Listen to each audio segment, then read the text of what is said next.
जी students, अस्सलाम वालेकुम। Cast accounting का आज हमारा लेक्चर नंबर 8 है। इसमें हम प्रोजेक्टेड इनकम स्टेटमेंट बनाएंगे। प्रोजेक्टेड इनकम स्टेटमेंट से मुराद ये होती है कि इसके पास हमारे पास इनकम स्टेटमेंट बनाने के लिए कंप्लीट डाटा अवेलेबल नहीं होता, बल्कि कुछ की अकाउंट्स होते हैं, कुछ रेशोज़ होती हैं, उसकी मदद से हमने इनकम स्टेटमेंट बनानी होती है। तो आज हम देखते हैं कि क्या हमारे पास ये डाटा इतना काफ़ी है जिसकी वजह से हम इनकम स्टेटमेंट को, अपनी इनकम को प्रोजेक्ट कर सकें। तो इस मकसद के लिए मैंने ये क्वेश्चन थोड़ा सा चूज़ किया है, जिसमें उसने कहा है कि कहीं पे कॉस्ट अकाउंटिंग की कॉन्फ्रेंस में कहीं पे कोई मीटिंग चल रही थी, तो उन्होंने कहा जी कि ये अगर इतना सा डाटा हमारे पास अवेलेबल हो तो क्या आया इसकी मदद से हम अपनी इनकम स्टेटमेंट को प्रोजेक्ट कर सकते हैं या नहीं कर सकते। अब वो डाटा कौन सा अवेलेबल है, उसने बताया कि नेट इनकम बिफोर टैक्स जो है ना, वो हमारी 12 लाख रुपया है।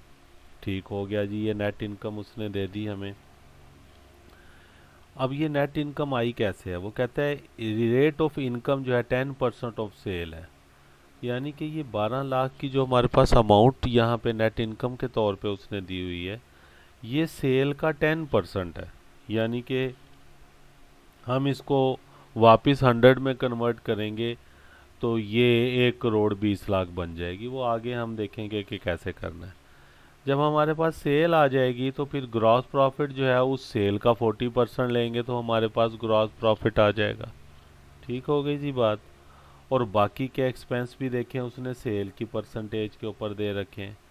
मार्केटिंग एक्सपेंस जो है वो 15% ऑन सेल दिया हुआ है। यानी कि सेल हमारे पास जब 1 करोड़ 20 लाख आ जाएगी तो 15% उसके ऊपर हमारा मार्केटिंग एक्सपेंस कैलकुलेट कर लेंगे।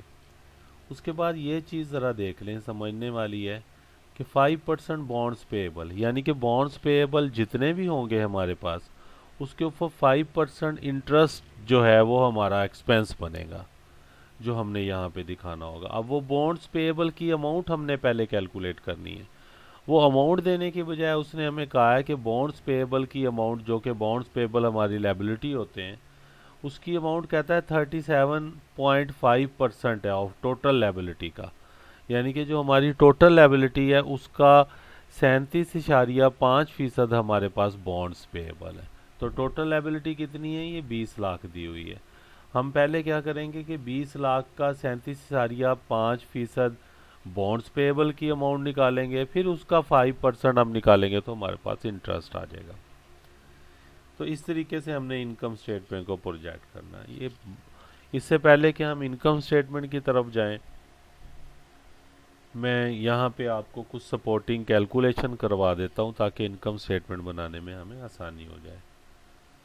ये देखें, नेट इनकम उसने हमें दे रखी है 12 लाख, जो कि सेल का 10% है। ये मैथमेटिकल इक्वेशन बनती है इस तरीके से, net income is equal to sale multiply by 10/100, यानी कि 10%।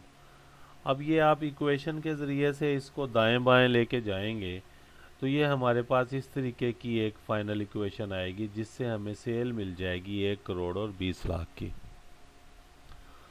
अब हमारे पास जब ये सेल 1 करोड़ 20 लाख की आ जाएगी तो फिर हम नेक्स्ट कैलकुलेशन करते हैं। ये देखें, टोटल लायबिलिटीज़ हमारे पास उसने दे रखी हैं 20 लाख की। उसका उसके ऊपर 5%, उसका पहले हम बॉन्ड्स पेएबल निकालेंगे कि कितना अमाउंट बनती है, वो 37.5 बनती है फीसद। तो हमारे पास बॉन्ड्स पेएबल की अमाउंट 7,50,000 है। इसका 5% इंटरेस्ट निकालेंगे तो 37,500 बनेगा। दूसरी तरफ आ जाएं, ये सेल हमारे पास आ गई।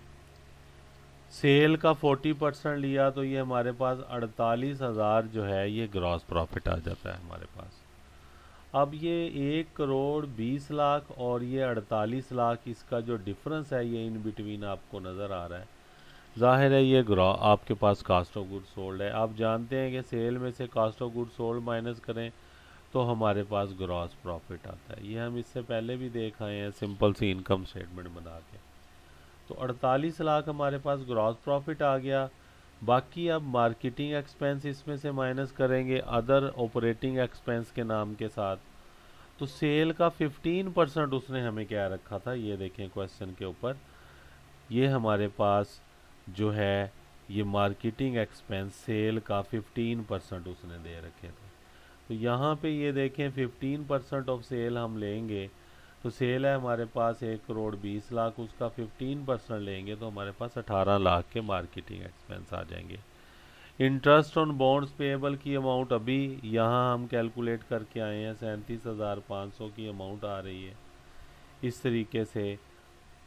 तो ये हमारे पास जो है ना अभी तक हम दो एक्सपेंस जो है वो कैलकुलेट करने में कामयाब हुए।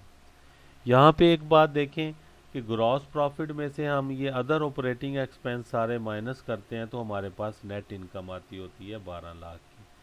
इसका मतलब ये है कि ग्रॉस प्रॉफिट 48 लाख है, नेट इनकम क्वेश्चन में उसने दे रखी है 12 लाख।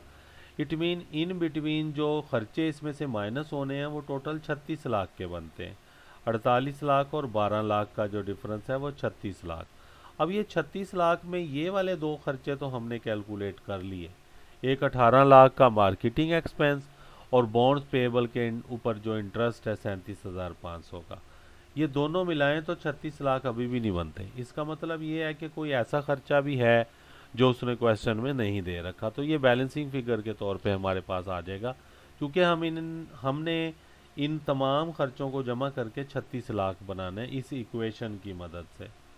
तो ये 17,62,500 की अमाउंट है जो अदर एक्सपेंस बैलेंसिंग फिगर के तौर पे हमारे पास आएगी। तो इस तरीके से ये 36 लाख बन जाएगा। 48 लाख में से 36 लाख माइनस करेंगे तो ये हमारे पास 12 लाख की अमाउंट बन जाएगी, जो कि नेट इनकम है, जो ऑलरेडी उसने क्वेश्चन में भी दे रखा है।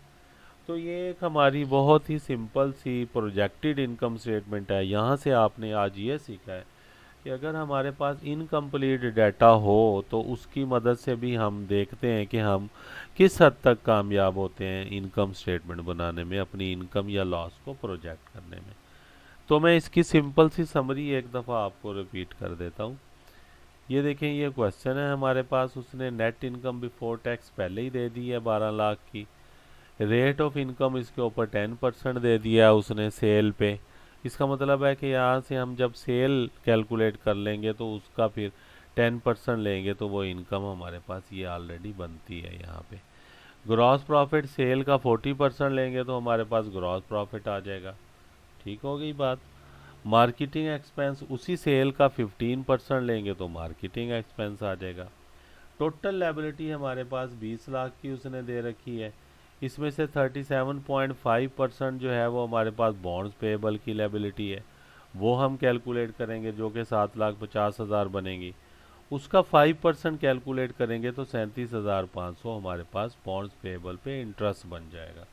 ये देखें, ये सपोर्टिंग कैलकुलेशंस मैंने यहाँ पे सारी दिखा रखी हैं कि अगर नेट इनकम 12 लाख की है तो ये 10% बनती है। तो इस इक्वेशन की मदद से हमने इसको कन्वर्ट किया ओरिजिनल सेल में, तो 1,20,00,000 की हमारे पास सेल बन गई। टोटल लायबिलिटी हमारे पास 20 लाख की है। इसके ऊपर 5% बॉन्ड्स पेएबल का इंटरेस्ट कैलकुलेट करते हैं तो वो हमारे पास, पहले हम टोटल लायबिलिटी का 37.5% लेंगे तो हमारे पास बॉन्ड्स पेएबल आ जाएगा, उसका 5% लेंगे तो हमारे पास 37,500 उसका इंटरेस्ट आ जाएगा। तो इस तरीके से हमने ये sales cost of goods sold equation बनती है हमारी, माइनस करते हैं तो ग्रॉस प्रॉफिट 48 लाख। ये कॉस्ट ऑफ गुड्स सोल्ड यहाँ पे बैलेंसिंग फिगर के तौर पे आएगा 72 लाख का, जो कि सेल और ग्रॉस प्रॉफिट का डिफरेंस होता है। बाकी हमें ये पता है कि फिर ग्रॉस प्रॉफिट और नेट इनकम का जो डिफरेंस होता है वो अदर एक्सपेंस होते हैं हमारे पास, जो कि 36 लाख बनना चाहिए। हमने ये उसके बताए हुए एक्सपेंसेस कैलकुलेट किए हैं तो वो 36 लाख पूरे नहीं बनते। उसमें भी फिर बैलेंसिंग फिगर के तौर पे हमें ये हासिल करना पड़ता है जो कि 17,62,500 है। इसको फिर हम अदर एक्सपेंस डिक्लेयर कर देते हैं जो कि उसने क्वेश्चन में नहीं दे रखे। तो इस तरीके से ये 36 लाख की अमाउंट बनती है। 48 लाख में से 36 लाख माइनस करते हैं तो हमारे पास ये 12 लाख नेट इनकम जो ऑलरेडी भी गिवन है हमारे पास। तो आज हमें ये पता चला कि हम सिंपल तरीके से जो है, अगर हमारे पास कॉस्टिंग का जो डाटा है पूरा अवेलेबल नहीं भी है, तो हम मुख्तलिफ रेशोज़ या जो मेन की अकाउंट्स होते हैं उसकी मदद से हम किस तरीके से ये इनकम स्टेटमेंट बनाते हैं। किसी किस्म की आपकी क्यूरी हो, कोई प्रॉब्लम फेस कर रहे हो आप अंडरस्टैंडिंग में, कोई आपका प्रॉब्लम हो, कोई सवाल पूछना हो, तो आप यहीं पे नीचे कमेंट में अपना सवाल जो है वो ड्रॉप कर सकते हैं। मैं इंशाल्लाह उसका जवाब दूंगा आपको। अपना